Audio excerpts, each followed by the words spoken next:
చంద్రబాబు నాయుడు గారు, పవన్ కళ్యాణ్ గారు వీళ్ళిద్దరూ బీసీ డిక్లరేషన్ అని కొత్త నాటకానికి తెరతీశారు.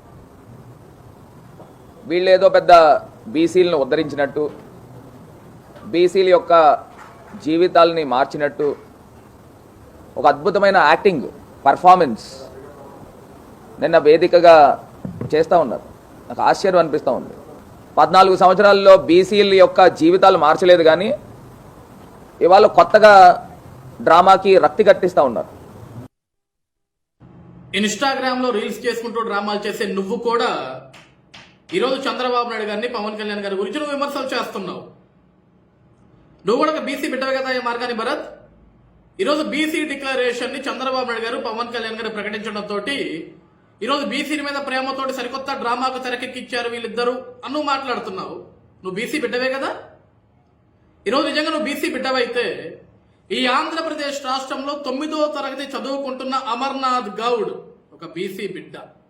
మా అక్కని వేధించొద్దు అని చెప్పేసి పోలీస్ స్టేషన్కి వెళ్ళిన కంప్లైంట్ చేసిన పాపానికి ఆ యువకుడిని, ఆ పిల్లాడిని, అతను చదువుకుంటున్న ఆ పుస్తకాలను తీసి అవి నోట్లో కుక్కి పెట్రోల్ పోసి తగలబెట్టినప్పుడు ఏమైపోయావా నువ్వు? ఆ బీసీ బిడ్డని పరామర్శించేదానికి ఎందుకు వెళ్ళలేదు? ఆ కుటుంబానికి ధైర్యం చెప్పేదానికి ఎందుకు వెళ్ళలేదు? ఒక బీసీ బిడ్డవే కదా. కడప జిల్లాకి సంబంధించిన తెలుగుదేశం పార్టీ నాయకులు నందం సుబ్బయ్య గారు మీ పార్టీ ఎమ్మెల్యేని ప్రశ్నించేందుకు, మీ పార్టీ ఎమ్మెల్యే చేసే మొత్తము పనికిమాల పనులని సోషల్ మీడియా వేదికగా ప్రశ్నించినందుకు ఆ నందం సుబ్బయ్యని పొలంలో అత్యంత దారుణంగా హత్య చేస్తే, ఒక బీసీ బిడ్డని హత్య చేస్తే, ఒక బీసీ కుటుంబీకుడిగా నువ్వేం చేశావు? ఇన్స్టాగ్రామ్ లో రీల్స్ చేసుకుంటున్నావా? పార్లమెంట్ లో రీల్స్ చేసుకుంటున్నావా? మార్గాని భరత్ నువ్వు ఆ రోజు లేవలేదే నీ గొంతు.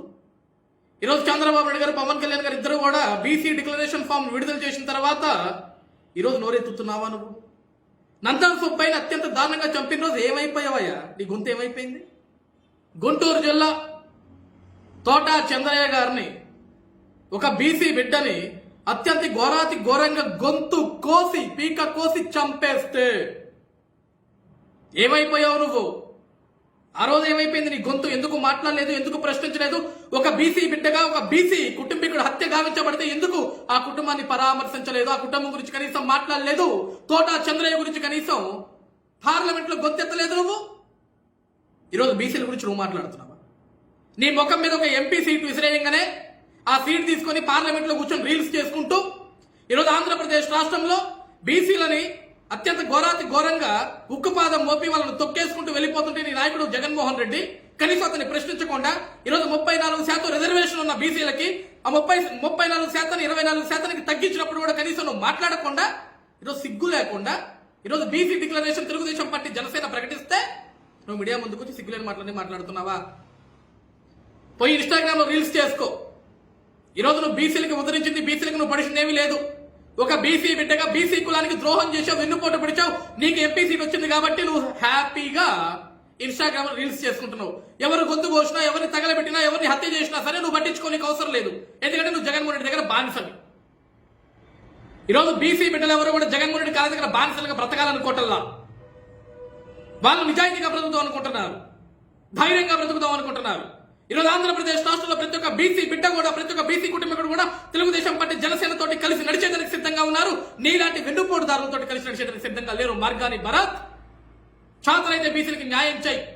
ఈరోజు నందం సుబ్బయ్య గారి గురించి కానీ, తోట చంద్రయ్య గారి గురించి కానీ, అమర్నాథ్ గౌడ్ గురించి కానీ ఈ రాష్ట్రంలో దాదాపుగా 24,000 మంది బీసీ కుటుంబీకుల మీద కేసులు పడ్డాయి. చాతనైతే వాళ్ళ గురించి మాట్లాడు, వాళ్ళ గురించి చాతనైతే నీ నాయకుడిని జగన్మోహన్ ప్రశ్నించు. ఆ తర్వాత చంద్రబాబు నాయుడు గారి గురించి, పవన్ కళ్యాణ్ గురించి నువ్వు మాట్లాడు. ఇవేమి చేతకపోతే పో ఇన్స్టాగ్రామ్ లో పోయి రీల్స్ చేసుకో. లైక్స్, వ్యూవర్షిప్ పెరుగుద్ది. నీకు అంతా మీ చేవి చేత కదా కాబట్టి పో.